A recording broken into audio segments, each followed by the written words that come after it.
Every creative sewist has one. It's a punishment pile of unfinished projects, abandoned dreams, and unfulfilled desires stuffed into a basket of drawer. You try to forget it exists, but it keeps poking and poking and poking at you with all of that guilt and shame. That's what a punishment pile is, really. It is a basket of shame. What's a person to do?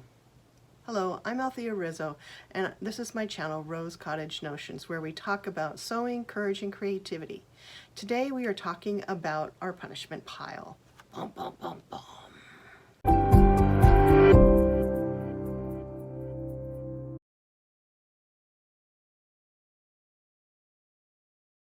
For us sewists, our punishment piles are projects that have some fatal flaw, and we just can't summon the will to correct it. Or we got distracted by a brand new hobby and lost interest, or Lord knows why we abandon a project and stuff it away. It's normal and we all have them, no matter how good a stitch witch you are. The punishment pile orcs sit in their corner with their beady little orc eyes staring at us, mocking us from the comfort of our fabric hoard of our forgotten dreams. Frelling orcs. Here is something that has been on my punishment pile for a while. Pea-proof undies. Well, anyway, it's been on my mental punishment pile of projects that I've been meaning to do. I finally ordered the fabrics that I needed to complete the project, an absorbent bamboo fleece, and the waterproof labor that is usually used in diaper covers. I had a lightweight cotton in my stash to use as a wicking layer. Yeah, pea pads, not just for puppies anymore. Let's get real. Our bodies are wonders of biology and mechanics, but when designing the human body for childbirth, and just general hygiene, Mother Nature has some explaining to do. So I'm going to work on sewing these while I talk to you about punishment piles. Anyone who has been sewing or creating anything for any length of time has a punishment pile of unfinished projects that went wrong, so wrong. We put them in a basket, shove them under the workbench, and let them whisper their orky nonsense. There is so much guilt and shame rolled up with those unfinished projects. That squishy mass we call our brain loves to dwell on guilt. Guilt and shame are happiness killers. Things left over from your past, like unfinished projects, are a hindrance to living in the present or planning for the future. And our brains fixate on those projects left undone, while we tend to forget the projects and things that we finished and are proud of. It's a brain thing. No, really, it is. It's called the Zeigarnik Effect. It occurs when you are doing an activity and get interrupted. Activities that are interrupted are often better remembered than completed tasks. There's another theory that helps explain this fixation on unfinished projects. Lewin's field theory tells us that a task that has already been started creates a task-specific tension, and you more easily remember. What this means is we tend to remember projects that we didn't complete, but forget projects that we have completed. We feel guilty about spending money on fabric and then not finishing a project.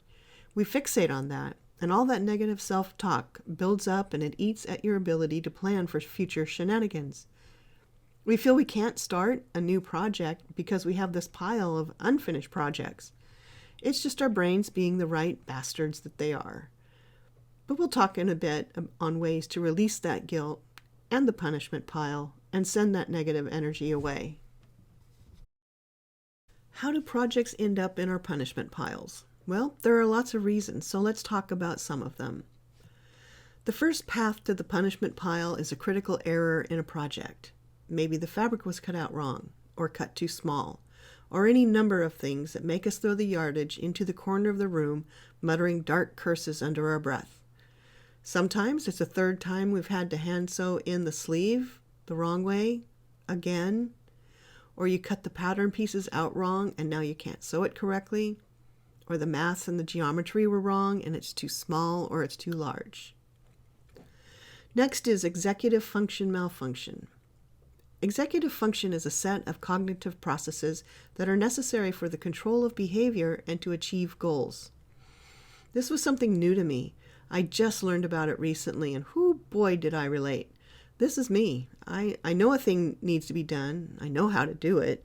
I have the time to do it, but my brain just won't do the thing. Honestly, I wish I would have known about this 40 years ago when the world was fresh and young. It would have changed my life. Executive function issues cause problems with planning and organization, self-monitoring, time management, and working memory. I can feel you out there nodding, saying, yes, this is me. Well, it's me too.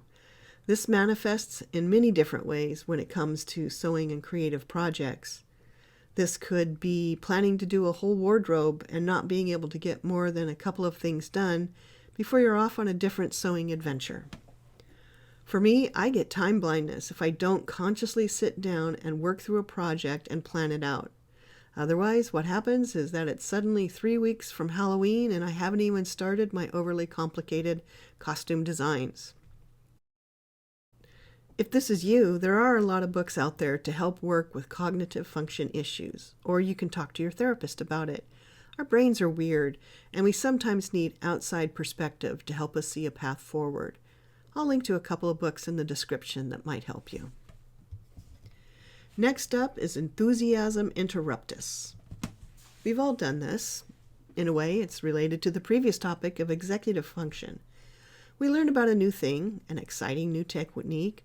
We want to recreate an outfit from a movie or a television show, and we dive deep into it with all the hyper-focus available to us. Soon we know all the minute details of construction and seams and pattern. We've purchased the fabric, maybe a pattern or two, or we've drafted a pattern, and we dive in and are deep in the flow of creating when one of your brain weasels knocks at the window. And off you go, chasing the shiny new thing, leaving a half-finished project behind. And then it gets put in the basket with all the other orcs. So these are some of the most common reasons projects end up in the punishment pile. Are these true for you? Do you have different stories to tell? Share in the comments below. Let's brainstorm some ideas for staying on track when the brain weasels attack. So let's now chat about what to do with your punishment pile. It's time to take charge of that pile of unfinished projects and all of the emotions wrapped up in them. You have this basket of unfinished projects with all the guilt and shame tied up in a neat bow. What do you do with it?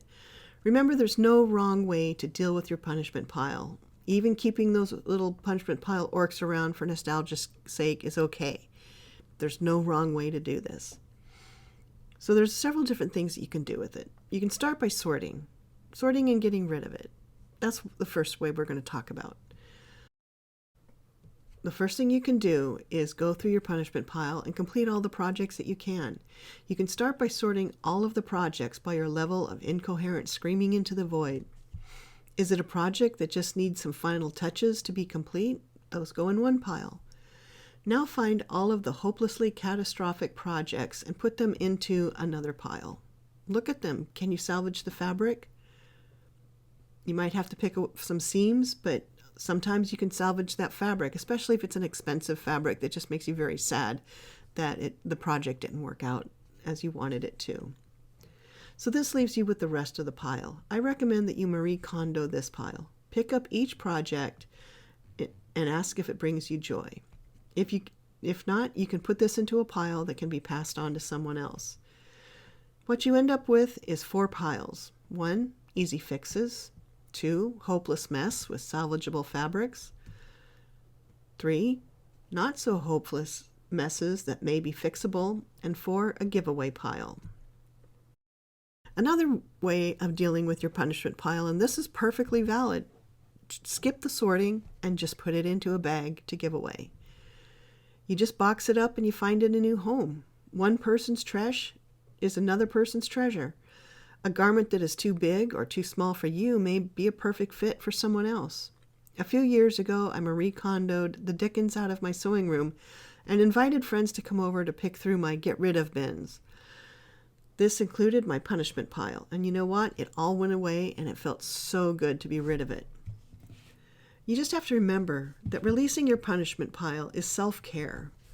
We have to acknowledge that sometimes our brains are just weird and not always willing to play nice. I still fall prey to insidious brain weasels. A few projects had piled up on my ironing boards where I keep my in-progress piles. Before I could really settle in with a fresh mindset to work on this video, I had to finish a couple of those projects. Think of finishing your incomplete and unfinished projects, or just getting rid of them, as eating fiber. You know it's good for you, but sometimes the French fries of procrastination just are too tempting. The mental and emotional energy it takes to sustain that punishment pile of guilt needs a discharge occasionally. Let it go. That is energy that you could be putting into your current and future sewing adventures. You may have to repeat this every few years, and that's okay. Just remember there's no wrong way to do this. So, here's some questions for you. Do you really need to keep that punishment pile? What kind of emotional investment do you have in that? And what are those emotions doing to your peace of mind? Is there something in the pile that's worth salvaging? Can you pick it apart? Can you take out all your stitches? Can you save the fabric? Or you can pass it on to someone else who may benefit from having that fabric and that piece of textile in their lives. So I hope that you found sharing your time with me valuable and will find a way to release all that negative energy that is wrapped up in your punishment pile. Release that guilt and you may find new creative ways to be your best self. I hope you can join us for future videos on our journey of sewing courage and creativity. In upcoming videos, I will be sharing my sewing journey as I tackle projects that intimidate me. Woo! Oh dear, what have I got myself into? May you always find joy in creating beautiful things. Until next time, I bid you a fond farewell.